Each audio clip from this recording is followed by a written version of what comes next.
Hey guys, I'm Mindy from Life of a Travel Family, and for those of you who are new here, we are turning this Mitsubishi Roadster bus into a tiny home on wheels.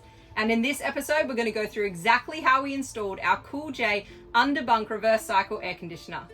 Firstly, I wanted to quickly thank Caravan RV Camping and Cool J for making this video possible.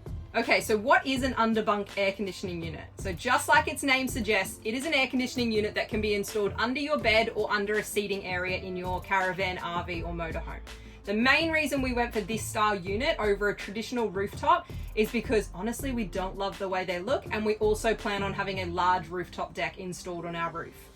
So with this unit, there's a few things I wanted to go over before we get into the install, and the main one being that this unit has a cooling or heating capacity of roughly 6.5 square meters. So our bus is much larger than that, so we needed to be a little bit more strategic with how we vented it, just so we could maximize the results of the cooling or heating of this unit. So what we've decided to do is put all of our venting into our sleeping areas. So we have 2 vents in the bed, and we'll put 1 vent over here into my daughter's bunk. So with that being said, I'm going to pass you over to Spencer to go into the nitty-gritties of how we're going to run our unit and exactly how we're going to install it. So just before we get into the installation of our Cool J underbunk aircon unit, I just wanted to go over a couple things with how we plan on running it while we're on grid and off grid.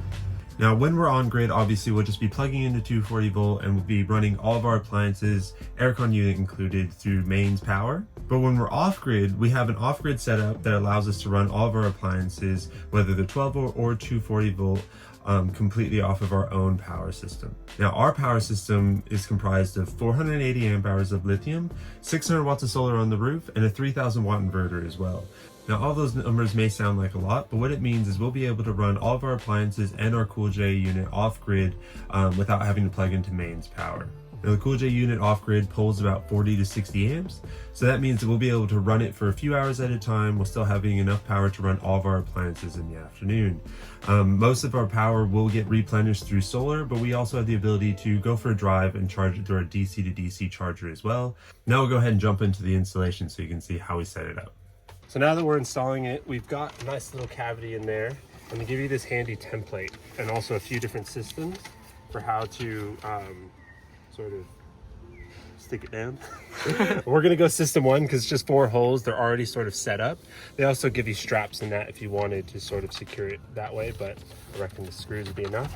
The hard part now is to find a hole this big with that much sort of space where there's no metal. So I'm going to be crawling under the bus for a while now, but we'll see how we go. So this is where we've decided to install our unit. Just bear in mind the unit needs floor ventilation and drainage, as well as an internal airflow. Basically, Spencer has drilled a few pilot holes and now he's playing a game of connect the dots. This is what it looks like from underneath once it's been installed. Don't worry, we did clean up and waterproof all of those exterior holes. I can't speak for Spencer, but that looked like a massive task, but it is finally in. How'd you go? It's in there. It works and it fits? All right, so now that we have our unit installed and all the venting is going through the bottom of the van, we're ready to start running our ducting. Now they supply this flexi ducting, which is good for getting around corners and that. And they also supply these vent covers, and they just sort of plug and play like so. And they also plug and play into the back of the unit. So it should be pretty easy. We've got a few sort of saddles just for keeping the hose where we want it to go. All right, so I'm gonna start running this ducting now. I'm probably gonna focus on Mindy's side first just to see how we go. I'm gonna have to drill a few holes, which is always fun when you've already got a bunch of stuff in the bus, but I'm sure it'll be all right.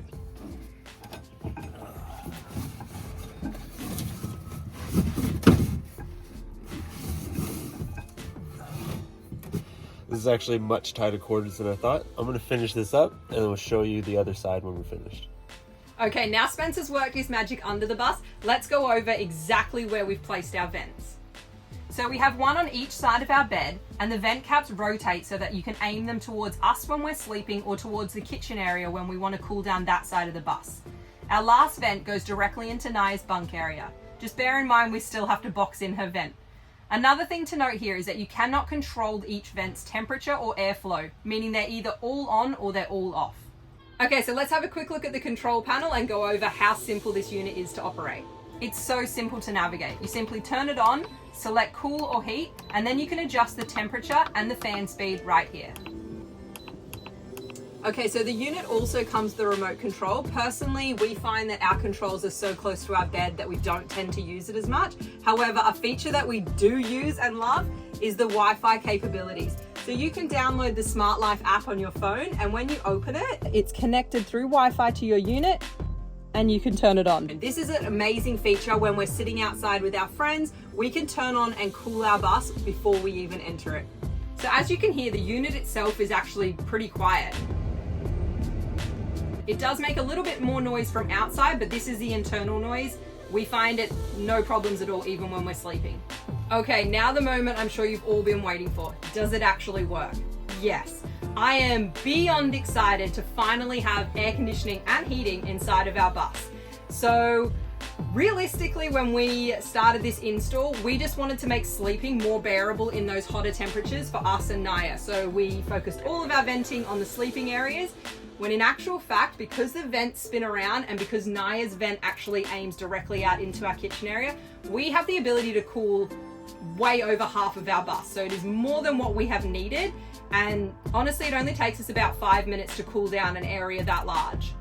With that being said, if you wanted to cool a larger area than that, I believe this unit does have the ability for that. You would just simply have to run a vent to the other side of the bus. So all of our vents are on this side facing out. If you had 2 on this side and 1 on this side, I think you would have more chance of cooling a larger area.